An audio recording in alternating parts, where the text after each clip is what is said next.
હાલ હવે મારા આ સવાલનો જવાબ દે કે પૂનમનો ચાંદો મોટો કે બીજનો ચાંદો મોટો? પૂનમનો. પાછો ખોટો જવાબ. મારી હારી, ચાંદો તો પૂનમનો ઈ જ હોય અને બીજનો ઈ જ હોય, ખાલી દેખાવમાં નાનો મોટો લાગે. ચાલો પાછો ખોટો જવાબ આપ્યો, એની સજા મળશે. પાછી ઉઠ બેસ કર, ઊભી થા.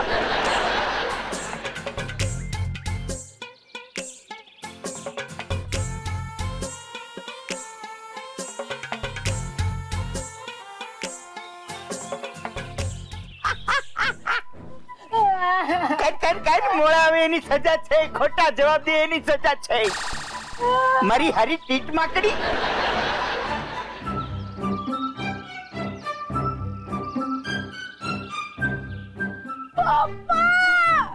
ચૂપ! કેમ ચાલે છે ભણવાનું? એલા એ આ તારી છોકરી છે ને, કલાકે કલાકે ઠોઠડી થતી જાય છે. સ્ટુડન્ટ ઓફ ધ યર હું બની ગઈ, એના માથામાં અભિમાન ભરાઈ ગયું છે. ભણવામાં બિલકુલ ધ્યાન નથી આ વાંદરીનું. ઓહો, એટલે સાહેબ હું જે પેલો હોસ્ટેલનો ફોર્મ લઈને આવ્યો છું એને બરાબર કર્યું ને સાહેબ? ઓડી આને છે ને આજે જ હોસ્ટેલ ભેગી કરી દેવી પડશે. અમને કરવાનું ભણવામાં ધ્યાન નથી, બહુ ખરાબ વાત કહેવાય સાહેબ, બહુ ખરાબ વાત. એ હવે એક કામ કરો, તમે ગીતા ટીચરની ત્યાં જાઓ અને ડાન્સની પ્રેક્ટિસ શરૂ કરો. ટાઈમ થઈ ગયો છે ડાન્સ ક્લાસનો. ચલો. પણ ગીતા આંટી તો રસોઈ બનાવે છે ને, એ ક્યાંથી ડાન્સ ટીચર થઈ ગયા? દલીલ નહીં કર. એક વાર કહ્યું ને કે સામે જા અને ડાન્સની પ્રેક્ટિસ કર, એટલે જા. Very good, very good. પહેલું સ્ટેપ અહીંયા ડાન્સનું બરાબર છે, બાકીનું બધું ત્યાં. જોયું અભ્યંકર, આ જોયું, આ તો બધી જ વાત માની લે છે દિશા. ખાવામાં પણ છે ને પેલું સલાડ અને સૂપ સાપ લઈ લીધા, ચૂપચાપ લઈ લીધા. એને એના પર કઈ દબાણ આવ્યું છે કે નહીં? અરે મેં કેટલી કોશિશ કરી, એના ઉપર ત્રાસ ગુજાર્યો, પણ એને એકેય વાતનો વિરોધ નથી કર્યો. બોલ. પણ મને એવું લાગે દિવાકર, આ ગીતા એવડી ડાન્સની પ્રેક્ટિસ કરશે ને તો એ ટીટમાકડી ઉપર દબાણ આવી જાય. પણ જ્યારથી મારી ગીતાએ ઘરમાં ડાન્સની પ્રેક્ટિસ શરૂ કરી છે ને, મારું હારું મને બહુ દબાણ આવી ગયું છે. દબાણ આવે તો સારું, દિશા પર દબાણ આવે તો સારું એમ કહું છું, જેથી શું છે એની હાલતમાં છે ને સુધાર આવે. આવશે.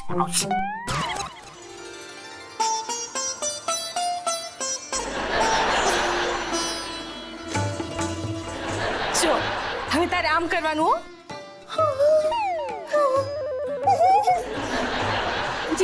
જીકી તારે આમ ઉઠક બેઠક કરીને ડાન્સ કરવું છે ને, ઊભી રહે, હું તને એમ શીખવાડું.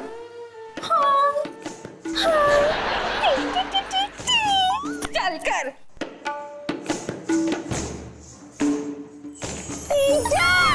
બોલો. પ્લીઝ મને જવા દો ને, મારો રમવાનો સમય થઈ ગયો. એમ નો હાલે હો, આ ડાન્સ ક્લાસ પૂરો કરવો જ પડે. ચાલ ડાન્સ કરો જો. ચાલ 1 4 1 પછી 2 3 આવે, તમે 4 બોલો છો. ઈ ડાન્સિંગ માં 1 પછી 4 જ આવે. 1 4 બધું રૂમ શીખવાડે છે. એ રૂમ ની કર, ડાન્સિંગ કર જો. આવો કોઈ સ્ટેપ જ નથી આવો. જો અહીંયા ધ્યાનથી જો. 1 4 7 9 1 4 7 9 1 4 7 9 1 4 7 9 1 4 7 9. વેરી ગુડ ચીકી. હવે આપણે કથકલી બ્રેક ડાન્સ શીખીશું. હાલ જો.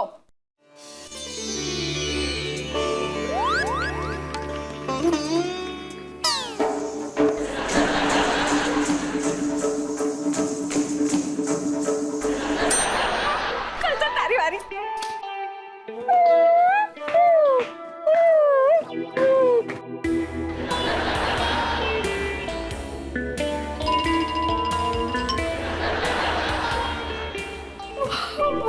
વાહ ચીકી,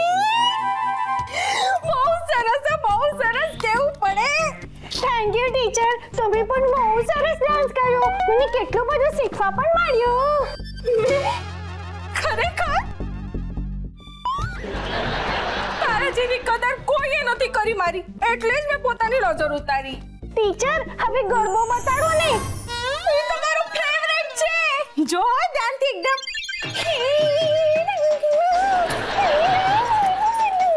જોઈ છે ચીકી કે નહીં?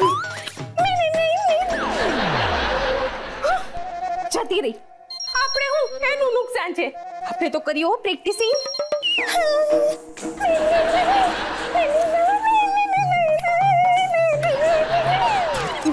જોની યસ પપ્પા. અરે અંકલ, તમે પીટી સર જેવા ડ્રેસમાં કેમ છો? તું ક્યાં બહાર ફરે? તારો કસરતનો સમય થઈ ગયો છે. પણ કસરતનો સમય તો સવારે 7 વાગ્યાનો છે.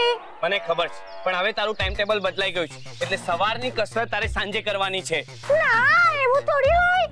જો તું કસરત નહીં કરે ને ચિંકી, તો તારા પપ્પાએ તારા માટે હજુ હોસ્ટેલનું ફોર્મ ભર્યું છે, એ હું આપી દઈશ. હા, કરું છું. ઓકે.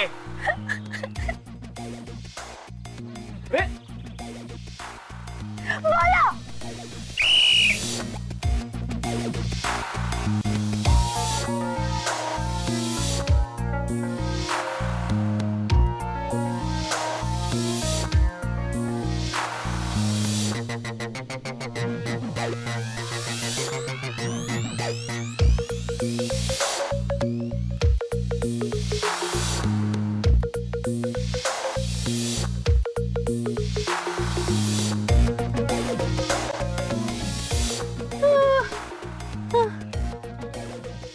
ચાલ હવે આપી જા ચિંકી. આ શું છે? કારેલાનો જ્યુસ. છી, મારે નથી પીવું. નથી પીવો? ના. પીવું છે. દિશાને તો કોઈ વાતે શોખ જ નથી લાગી રહ્યો. જે કહીએ બધું માની લે છે.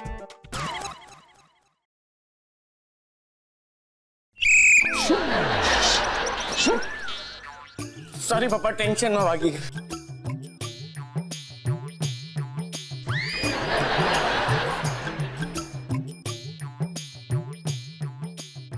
બધા જ ટેન્શનમાં છે.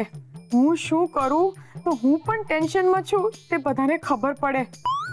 ઓહો, કઈ સૂચતું જ નથી. ખરેખર કઈ જ સૂચતું નથી. અરે આપણા બધા જ પ્લાન્સ ફ્લોપ જઈ રહ્યા છે યાર. એ હા નહીં એ દીવા, હું શું કહું છું, હું બ્યુટી પાર્લર જઈ આવું. શું બોલી? Beauty parlour? આવો વિચાર તને અત્યારે આવી જ કઈ રીતે શકે? અહીંયા જો બધાના ચહેરાના છે ને રંગ ઉડી ગયા છે અને તારે અત્યારે બ્યુટી પાર્લર જવું છે? શું યાર આ? આવી પરિસ્થિતિમાં પરિવારને હળવું રાખવા માટે કંઈક વાનગી બનાવવી જોઈએ, ભગવાનને માનતા માનવી જોઈએ. ને જો અત્યારે છે ને બ્યુટીનો નહીં ડ્યુટીનો વિચાર કર, સમજી? પપ્પા, આવી સ્થિતિમાં તમને શબ્દ રમત સૂજે છે? ભાઈ કંઈક તો સૂઝ્યું. આવી સ્થિતિમાં તારે આમ ચીડાવવું ના જોઈએ. અરે આવી સ્થિતિમાં કેટલા દિવસે મેં એક નાનકડી ઈચ્છા જાહેર કરી, પણ એમાંય તમને વાંધો. ઈચ્છા? ભાઈ આ ઈચ્છા શબ્દ સાંભળીને છે ને હવે મને ધ્રુજારી છૂટે છે. મને નથી લાગતું બેટા કે હવે હું ક્યારે પણ કોઈની પણ ઈચ્છા પૂરી કરી શકું. ચારું આઈડિયા. આઈડિયા નહીં, શાસ્ત્રી. ચારું શાસ્ત્રી. અરે મને આઈડિયા સૂજ્યો એમ કહું છું. તો હમણાં ને હમણાં તારા ઘરે જા અને મમ્મી પપ્પાને વરંડામાં લઈ આવ. અર્જન્ટ છે, જલ્દી. ઓકે.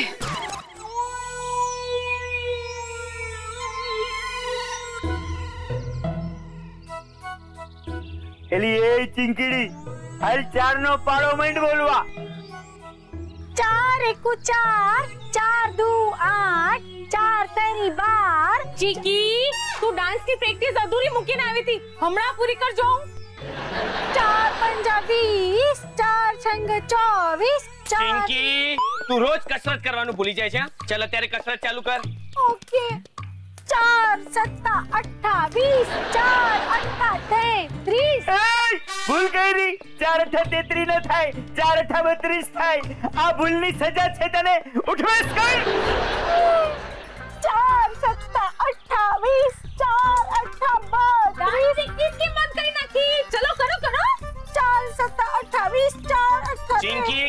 ચાલુ રાખ.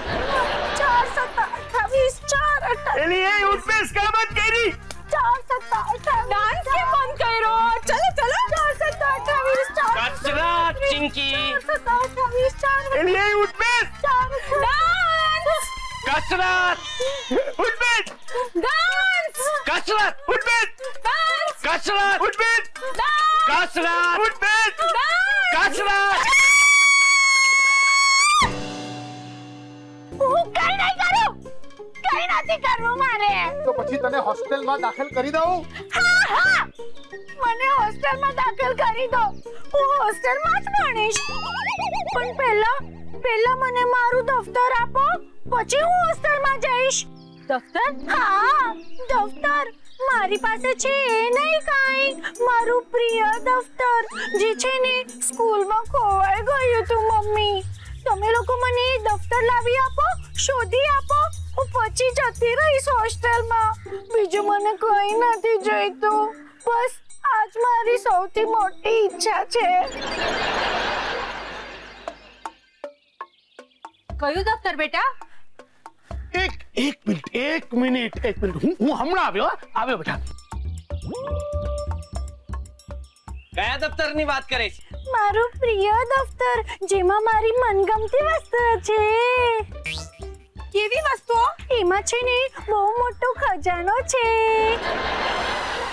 પૈસા છે? ના, પૈસાથી પણ બહુ મોંઘી વસ્તુઓ છે. મને પ્લીઝ મારું દફતર આપી દો ને. મને જો મારું મનગમતું દફતર મળી જાય ને તો હું ઉઠક બેઠક પણ કરીશ. હું છે ને ડાન્સની પ્રેક્ટિસ પણ કરીશ, હું કસરત પણ કરીશ ને સર હું હોમવર્ક પણ કરીશ. એક મિનિટ. બેટા આ દફતર. મારું દફતર મળી ગયું.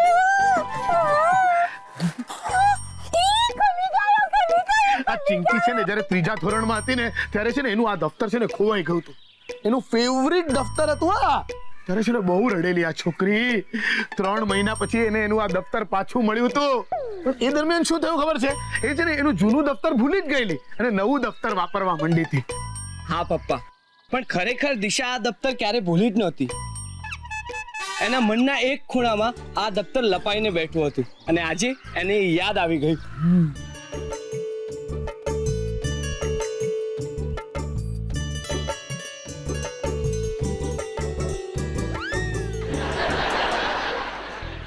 થેન્ક યુ પપ્પા. આ મારી લાસ્ટ વિશ હતી કે મને મારું દફતર મળી જાય. બેટા આવું કોઈ દિવસ નહીં બોલવાનું કે આપણી લાસ્ટ વિશ હતી એમ. કેટલી રૂપાળી લાગે છે મારી દીકરી. વાવ. પપ્પા આમાં તો રંગ ભરવાનો છે. હા સાચી વાત છે તારી ચીકી. આ વસ્તુઓ તો પૈસા કરતા પણ વધારે મોંઘી છે. પપ્પા આ ચિત્રમાં રંગ ભરી દઉં ને પછી હું હોસ્ટેલ જતી રહીશ. નહીં બેટા, કોઈ તને હોસ્ટેલ નહીં મોકલે, ક્યારેય નહીં મોકલે. તું આખો દિવસ રંગપુર જા. પપ્પા, કોઈ બોલવાની જરૂર નથી કોઈએ. ભલે મારી ચિંકી નાની રહેતી, જાઓ, મારે એને મોટી કરવી જ નથી. હા ચિંકી બેટા, આ માસ્તર છે ને હવે તને કઈ ઉઠબેસ નહીં કરાવે ઓ બેટા. થેન્ક યુ સર, અને હું હોમવર્ક પણ બરાબર કરીશ, પ્રોમિસ. શું થયું બેટા? શું થયું? શું ખોવાઈ ગયું બેટા? સંચો, મારો સંચો ક્યાં છે? મળી જશે બેટા, શાંતિથી શોધ. અરે મળી જશે. અરે ના, મારો સંચો આમાં જ હતો. અરે મળી જશે બેટા, આવું નહીં કર. પણ મને મારો સંચો જોઈએ છે. મારો સંચો ક્યાં ગયો? આ પેલો બંટી છે ને બહુ બદમાશ છે. એને સંચો દરવાજાના ઉપર સંતાડ્યો છે. મારે હમણાં સંચો જોઈએ છે. મળી જશે. સંચો જોઈએ છે. મળી જશે. દિશા, બેટા. અરે ચિંકી, ક્યાં શોધે તું? આલે પડી જો વાંદરે. ચાલુ દિશાનું અરે પડી જઈશ બાપા. એલી એ દિશા બેટા શું થયું? આંખો ખોલ. અરે શું થઈ ગયું મારી દીકરીને? અરે રે રે રે રે રે.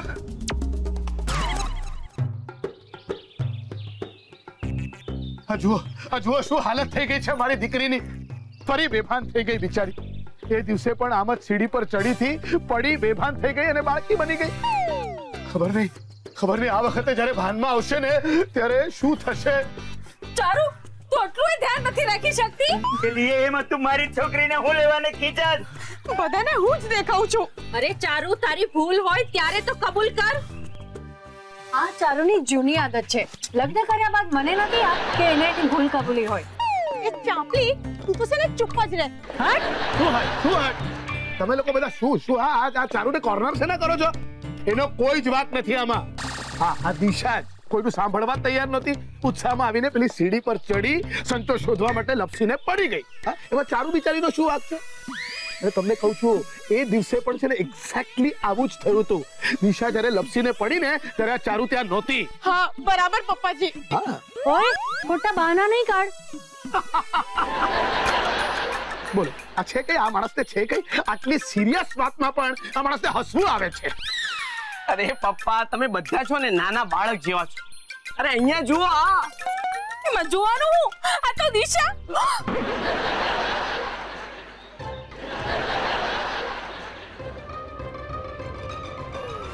મારી દીકરી સારી થઈ ગઈ. અરે પણ કોઈ તો કહો મને થયું તો શું? દિશા આ બહુ લાંબી વાર્તા છે. હું તને આરામથી કહીશ.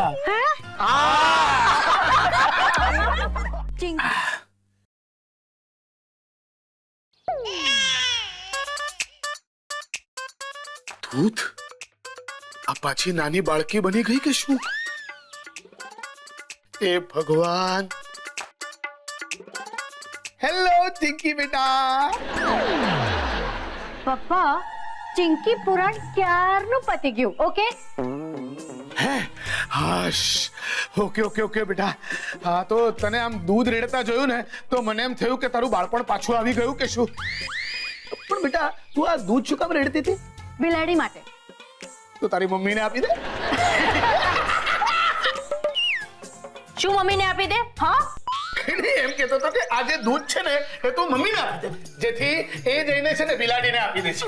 એટલે રોજ તું જ આપે છે ને એટલા માટે કહ્યું. હવે એ તું હસીને છે ને આવી રીતે ગેર સમજણ વાળા જોક નહીં બનાવ. હા મને બધું સમજાય છે. હા ખરેખર તું જ તો સમજદાર છે આપણા ઘરમાં. નહીં તો આપણી દીકરીના વાતે રોજ ઝઘડા થયા હોત. ગુડ મોર્નિંગ પપ્પા. ગુડ મોર્નિંગ આવો બેટા. ગુડ મોર્નિંગ ચારુ બેટા. Good morning. બેસો. અરે ભગવાનનો બાણ માની હે કે ચિંકી બેન ગયા અને આ દિશા બેન પાછા આવી ગયા. અરે આ દિશાના બાળપણે છે ને નાકે દમ લાવી દીધો તો. અને આમ પણ પપ્પા દિશાને નાક સાથે ઘણું લેણું છે. વાતે નાક ચડાવી દે છે મેડમ. અને પપ્પા તમને તો ખબર છે ને નાનપણમાં જ્યારે દિશા રડતી ને ત્યારે એનું નાક વહેતું. રહેવા દે. હા પાઠ મારો તો નાકનો પ્રોબ્લેમ હતો પણ તારો તો કાનનો પ્રોબ્લેમ છે. તું એટલા કાચા કાનનો છે ને કે કોઈ પણ તારા કાન ભરી શકે. ઓકે પણ નાક કરતા કાનનો પ્રોબ્લેમ પરવડે. Excuse me. પણ આ દિશા ચિંકી બની ગઈ એના લીધે અમુક ફાયદા તો થયા જ છે. હા તો સૌથી મોટો ફાયદો એ થયો કે બાળક કેટલા ત્રાસ આપે એ મને સમજાઈ ગયું. એટલે મેં નક્કી કર્યું છે કે અમારે કોઈ બાળક નહીં હોય. અરે ચારુ તું આમ કેમ બોલી શકે? અનુભવથી. પણ આ વિષયમાં તો આપણે બંને સાથે મળીને નક્કી કરીશું એ થશે ને. કેમ? માત્ર નક્કી કરવામાં તારો ભાગ અને બાળકને સાચવવાનું કામ મારે એકલીએ કરવાનું. બાળકને સાચવવાનું કામ? જો તને તો ખબર પણ નથી કે બાળક આવે ત્યારે કેટલા કામ વધી જતા હોય છે. અરે પણ મેં ક્યારે ના પાડી કે બાળક આવે ત્યારે હું કામ નહીં કરું? પાર્થ ચારુ. એક મિનિટ પપ્પાજી. પણ તે એમ પણ નથી કહ્યું કે તું બાળકને સાચવીશ. અરે આમાં કહેવાનું શું હોય? હું બાળકને સાચવીશ ને. એ તો મેં જોયું. હા ચિંકીની આયા માત્ર ચારુ હતી. સમજો તું તો તારા પોતાના કામમાં બિઝી હતો. જુઓ તમે લોકો મારી વાત સાંભળશો. પપ્પા પર્સ નહીં સાંભળે, એક કાચા કાનનો છે ને. ઉફ્ફો, આ ઘરમાં એક સવાર તો એવી પડે કે શાંતિથી આમ નાસ્તો થઈ શકે. બરાબર. પણ દીવા, પેલી બિલાડી વાળી વાત શું હતી? શું? નહીં એટલે સંભળાયું નહીં. હું પણ કાચા કાનનો છું.